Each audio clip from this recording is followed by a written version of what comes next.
Today I want to talk about Chris Olave and Justin Fields, and all that's coming up after the bumper. Don't be cornering me. Hold up.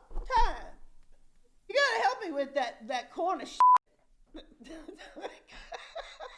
What's up, kinfolk? It's RJ Young. I am not on Step Mill. Consider hitting the like and subscribe button because I upload a video every single day. So it's college football related, sports related. We have a good time. Today, I want to talk about Chris Olave and Justin Fields.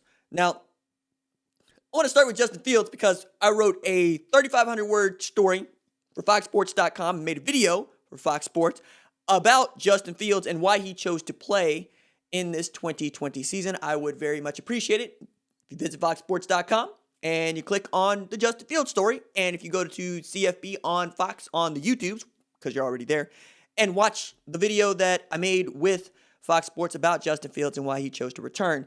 But one of the things that was wildly cool about being able to report that story and then write that story was hearing about how the folks that helped Justin Fields become who he is speak about him, tell stories about him, and what they believe is his motivation, which you very well know is he wants to win a national championship, and he wants to prove that he's the best player in college football. That means better than Trevor Lawrence, and I think he's going to have an opportunity to do that come the college football playoff because I think Clemson and Ohio State will prove they're two of the best teams in college football, even as we're having a discussion about whether or not DJ Uiagalelei can actually get them past not just BC, but Notre Dame en route to another ACC championship and a berth in the college football playoff, where Ohio State is basically begging the rest of the Big Ten and themselves to stay COVID-free so they get to the requisite number of games, 6, to be eligible for the Big Ten championship and then by association play in the college football playoff. But a couple stories I want to pass to you because I think that they're cool from the folks that I got to talk to. One is Ron Veal, who was his quarterback's coach since middle school, and Trevor Lawrence's middle school coach since middle school. And that was very cool to hear him have an opinion about both of them and how they have developed. And for Justin, it's been a very quiet confidence and a quiet belief and a quiet want to. And he does want to prove that he's the best quarterback, best player in college football, and he understands that he needs Trevor Lawrence, and Trevor Lawrence understands that he needs Justin Fields to prove it because they need each other like Batman needs the Joker, a la the Dark Knight trilogy, right? You need a worthy adversary to really have the respect of all those that are watching you, to say nothing of whether or not we believe that you're playing in a really great time in college football. And one of the things that's been said about those two quarterbacks is they're two of the best that anybody's seen over the last decade, maybe decade plus. And off of that, I talked with Yogi Roth, who is an Elite 11 evaluator and Pac-12 analyst. And he got to watch Trevor Lawrence and Justin Fields. And he said, look, apart from Lawrence, there's only one other quarterback that I saw that was on the same plane with him when it came to taking notes, when it came to mechanics, when it came to getting along with other folks, when it came to leading, and that's Jameis Winston. Now, do what you want with that knowledge, but I think it says something that we've seen the number of quarterbacks that have come through Elite 11. We've seen the caliber of quarterbacks that have come through Elite 11. And Justin Fields is right there with Lawrence and Winston as soon as he gets there. The quote that I put in the story is Yogi Roth saying, the thing that we say about quarterbacks is that your biggest limit to reaching your potential is flawed mechanics. And Justin Fields didn't have any. That says a lot because the thing that I knock and everybody else knocks Cam Newton for is his mechanics suck because he's so strong and he never actually had to learn how to throw a football because he can just throw a football and he can just launch it. Now, with the shoulder injuries and some other things that have gone along with the Cam Newton experience, we've seen how that can be limiting. What if Cam Newton had flawless mechanics, right? And that's the reason I think he got into some trouble in the evaluation process at Georgia. Like Kirby Smart didn't see a quarterback. He saw some version of Jalen Hurts, right? He saw some version of Cam Newton.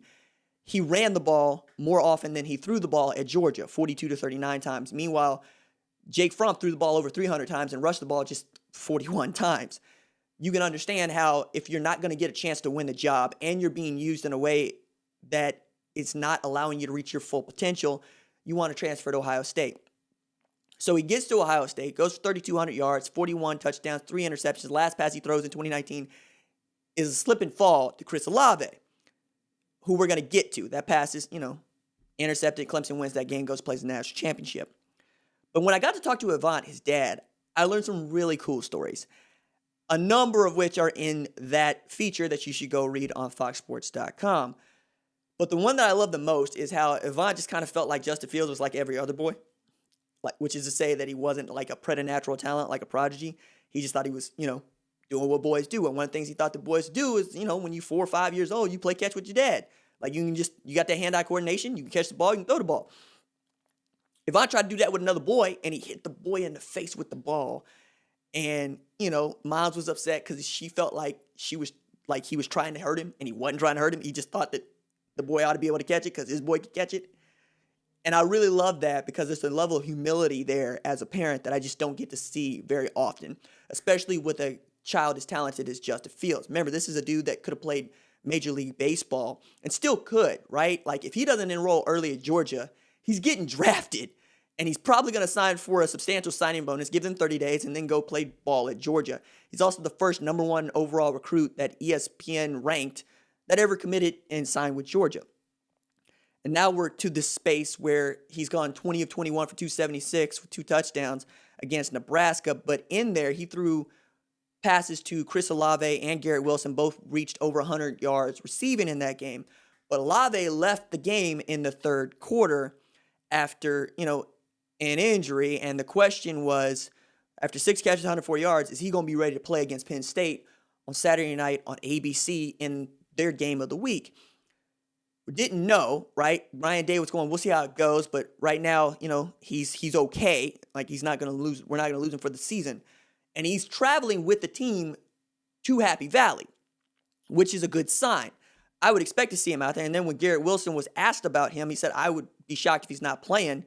So you understand what that means. You have your top 2 pass catchers back. But more than that, you also have what I think is quietly becoming one of the better wide receivers in college football that people are going to start talking about, especially with Jalen Waddle going down for injury. He's going to be out for 10 weeks. He might be back for like a national championship game, but that's much further down the road. In the meantime, we got a lot of football to play between now and a national championship game. And Olave's only been able to play this week 1, which means that we go from one of the best wide receivers on the NFL draft board to another one of the best wide receivers on the NFL draft board. Saying nothing of Rashad Bateman, who had like 9 catches for 101 yards against Michigan in their opener. A loss that they suffered, bad loss, but still he played well in it. So getting to watch these Big Ten receivers, like Rondale Moore's going to get the chance to play for the first time, we think, in his next game for Purdue.